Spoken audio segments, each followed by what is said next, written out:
mivady aminareo ho ny filohan'ny tetezamita Andry Nirina Rajoelina izay no antony ahatongavanay ety fotony.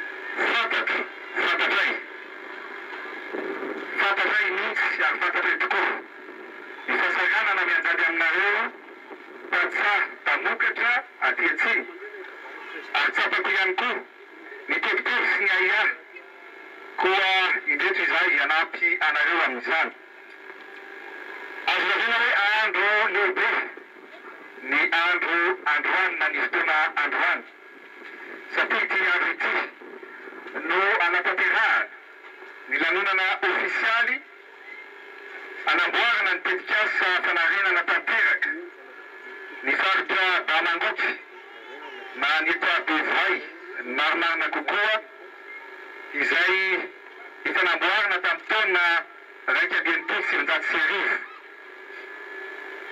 Tamin'ny taona 1990 no namboarina izao tetikasa hitantsika izao. Nahoana no amin'ny taona 2010 1950 taona aty aoriana voa tanteraka ny tetikasa lehibe fanavozana an'izao tetikasa izao. Ny antony dia tsotra.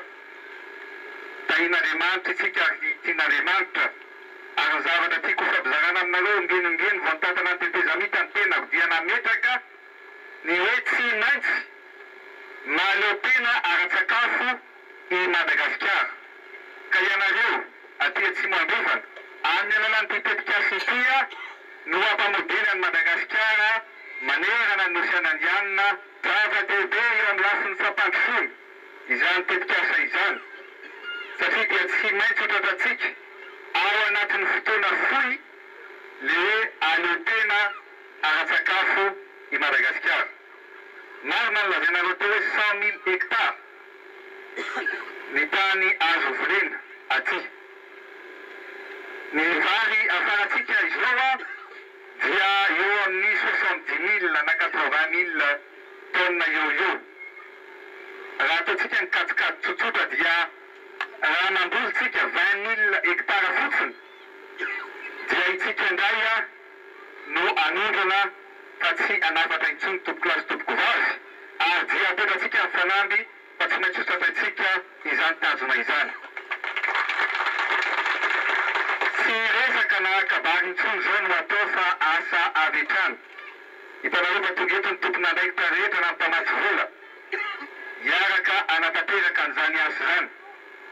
Tombony lehibe ho antsika zany ary hipetraka no reharehan'ny firenena satria dia ho fototra ity toerana aty Bevay ity. Faniritsika dia ny hoe mba hinambary ny teny isan'andro ny vahoaka malagasy ary anareo no anampy amin'ny fitondram-panjakana anatanteraka izany. Tsy vitan'ny mpitondra-panjakana samy rery nefa izany fa ilaina fanampiana avy aminareo vahoaka tsy vaky volo koa aza misalasala ianareo ry malagasy namako rehetra raisy ny andraikitra andeo isika hifanampy ary andao hiara-iasa isika ampandroso an'ity firenena ity.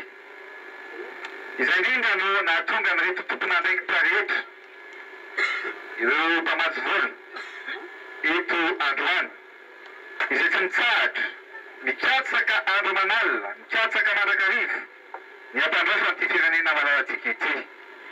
Na dia ao anatin'ny fotoana tetezamita aza itsika dia hitantaratra sahady izany vokatry ny asa napetraka sy natao ary atomboka androany izay. Atomboka izao asa fanatsarana ny lakan-drano Bamangoky izay tena hitondra voka-dehibe ho an'ny firenena ary tafiditra indrindra ao amin'ny tanjona i raha mametraka dia araka ny lazaiko teo hoe Madagasikara mahaleo tena ara-tsakafo. Azo atao tsara zany ary ho vitantsika izany. Koa manantenanareo rehetra tsy ankanavaka ny tenako ifanometanana hiaraka anantanteraka sy kolokolo ity tetikasa ity mba ahafahantsika mampandroso marina an'i Madagasikara. Tsy ny famokarana ihany no atao fa rehefa manokatra isika tsy maintsy jerena ihany koa ny fomba amoahana ny vokatra. Ary eto dia manamafy ihany koa ary manambara aminareo fa ho amboarina ny lalana aty amin'ny faritra Toliara na marimarina kokoa dia amin'ny alalan'ilay fanamboarana ny lalam-pirenena fahasivy izay tetikasa mahakasika lalana mirefy 700 kilometatra mampitohy any Toliara sy Tabara ao Morondava. Ho fanatanterahana ny asa dia nanokana ampambola mitetina $30,000 ny badina ny banky afrikanina ho an'ny mpampandrosoana. Vola izay ahafahana manamboatra ihany koa ny lalana avy ao Toliara makany Befandriana Atsimo izay mirefy 900 kilometatra. Tsy ho ataontsika lalantany fotsiny zany fa dia ho atao goudron mihitsy. Io lalam-pirenena fahasivy io izay ho amboarina dia mamakivaky sy mampifandray kominina miisa 100 izay manana ny toerany tokoa eo amin'ny sehatry ny famokarana. Izany ihany koa no entina mamoaka ny vokatra aty amin'ny faritra mamokatra ao Manambo. Amoaka ihany koa ny vokatra avy any amin'ny Lemaka Bamangoky izay ampisin'izao lanonana atrehantsika rehetra izao. Ankoatr'izay, ny lalam-pirenena fahasivy dia mandalo ihany koa amin'ireo toerana manan-tantara mahakasika mpizahatany aty amin'ny faritry Toliara toy ny ao Ifaty, Mangidy ary Madiorano. Tsy azo hiatikevitra arak'izany ny vokatra eo amin'ny lafiny fampandrosoana apetratsika. Fa rehefa miresaka fampandrosoantsika dia ilaina ny fandriam-pahalemana. Mila faminetana isika rehetra vahoaka malagasy rehetra tsy vaky vola mba ahafahana miaka iasany ratsy.